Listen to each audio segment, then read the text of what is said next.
Revelation 910. From the 12th of May 1939. Spiritual sight. Those who indulge in the world cannot understand spiritual wealth, but those who live in God, to them are given in abundance.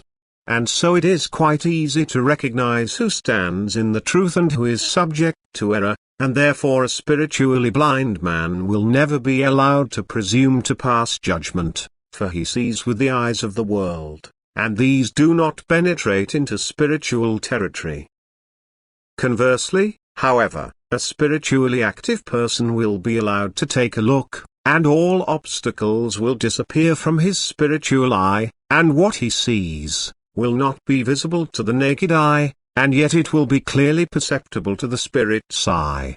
To reach this state is extraordinarily happiness for the earthly man and will also not be denied to him, but it does require the strongest will of man to make the gift of spiritual sight his own.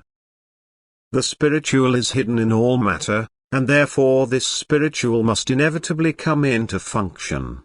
And it is this activity that visibly appears to the spiritually observant.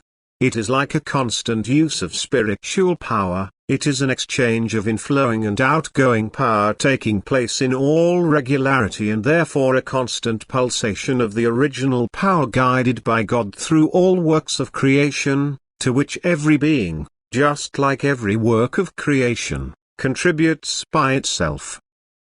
What man is able to see spiritually, is in no connection with the earthly abilities of such beings, but is a completely isolated activity, and only the really spiritually advanced man can arbitrarily and at any time put himself into the state where spiritual seeing is possible for him, and this always also presupposes the will to draw any benefit from such grace. And therefore such is only then allowed by the divine Creator when there is no longer any danger of coerced faith, when therefore whatever the earthly child gets to see, does not exert a damaging influence on the soul of the person involved. And therefore only such earthly children are admitted, who can already register a certain spiritual maturity. That is, it must be able to reproduce the observations with awake sense, what he sees, and also to grasp it fully himself, which determination lies at the basis of all activity, so that he, purely earthly seen, is spurred by this perpetual activity himself on the utmost, in order to give again the spiritual in himself, all possibility to develop.